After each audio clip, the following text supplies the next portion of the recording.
Magandang umaga mga kabay. So ito po yung unang estimate ko mga kabay. Yung kanina approve po yun. Ayan, 39198. Ayan mga kabay, nakasaksak po yan. Gumagana naman siya mga kabay, kaso lang maingay tsaka parang ipit.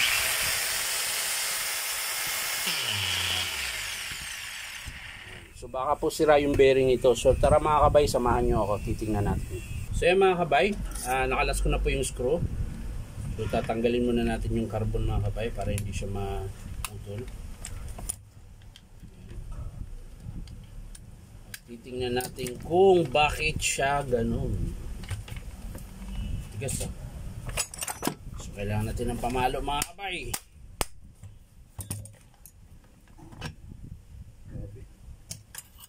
Lusaw yata yung housing. Tigas oh.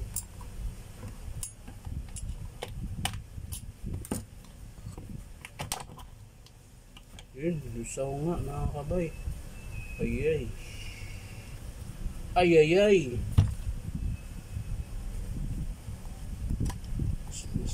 Tumatama siya rito.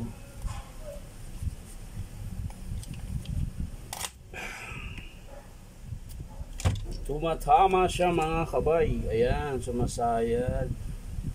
So okay pa po yung ano niya. Problema lang mga kabay nito. Ito po yung sira niya mga kabay. Yung bearing po nasira. Pati yung protector nung commutator na lusaw din. So pakita ko sa inyo malapitan mga kabay. So yan po mga kabay. Yan. Ito po yung dahilan mga kabay kung bakit minsan para siyang ipit pag umandar. Ayan, sira po yung bearing. Nga lang ang problema yung commutator nung armature, ayan, ang lalim na po.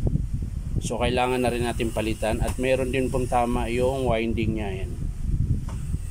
Ayan.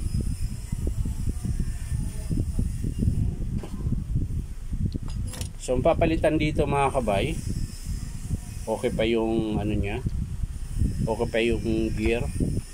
So ito lang po mga kabay, armature, bearing 607, tapos sleeve, yung madilim. Ayan po yung field coil mga kabay. Okay pa naman, nga lang may sayad gawa nung nasira yung bearing, kaya sumasayad po yan dito sa armature. Ayan. So yan lang po mga kabay, armature tsaka 607 sleeve. Yan lang po yung papalitan dito sa repair natin na 39198. So hindi ko na po papakita sa inyo mga kabay kung paano buuin. Papakita ko na lang sa inyo mga kabay kapag in-approve ng customer. So maraming salamat mga kabay. Bye bye.